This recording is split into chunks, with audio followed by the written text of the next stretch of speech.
और बताया। एक इंटरेस्टिंग स्टोरी सुनाऊं? एक बार क्या हुआ, एक आदमी फिलोसफी की बुक पढ़ रहा था और उसने पढ़ते पढ़ते सोचा कि ये ट्री ने कितनी लाइफ देखी है, कितनी मैच्योरिटी देखी है, अगर ये ट्री मुझे बताए कि इसने क्या क्या देखा है तो कितना मजा आएगा। चांस की बात है, ट्री बोल पड़ा। ट्री ने इतना ही सुनने का मन है तो चल तेरे को स्टोरी बताता हूँ, अपनी लाइफ के कुछ लेसन देता हूँ। तो उस आदमी ने कहा क्या लेसन है? उसका पहले अपनी बुक उठा और फेंक और ये 3 लेसन समझ लाइफ में। उसने कहा मुझे बताओ 3 lesson.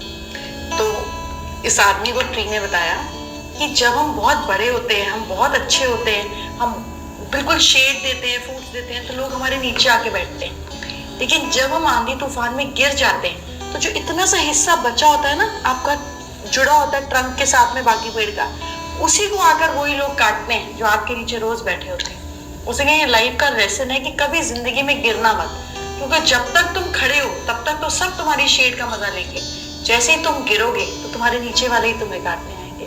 The man got shock of his life। उसने कहा और दूसरा लेसन क्या है? उसने कहा दूसरा लेसन है कि जो तुम एक्स से हमें काटते हो, जिस एक्स से हमें काटते हो वो भी हमसे ही बना होता है। So the enemy that kills you is actually never outside, it is always inside। जो आदमी आपको genuinely लाइफ में काट पाता है वो आपके अंदर का ही होता है। So make sure आप अपने सीक्रेट्स, अपनी चीजें ऐसे ही लोगों को बताओ जो आपकी जिंदगी में एक्स का काम ना करे। So make sure you share very wisely, क्योंकि जो आपको नुकसान पहुंचाएगा वो बाहर का नहीं होगा, वो अंदर का ही होगा। उसने कहा वेरी नाइस, एक और चीज बताओ। उसने कहा जिस पेड़ पर सबसे ज्यादा फल होते हैं ना, उसी पेड़ पर सबसे ज्यादा पत्थर गिरते हैं। तो जो आदमी जिंदगी में क्रिटिसिज्म नहीं ले सकता, जो आदमी दूसरे का लालच नहीं ले सकता, जो आदमी दूसरे के पत्थर नहीं ले सकता, दैट मीन्स वो आदमी कभी ग्रो ही नहीं किया।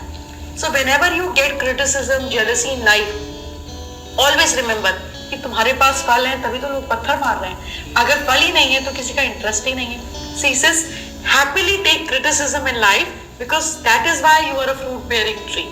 You got it?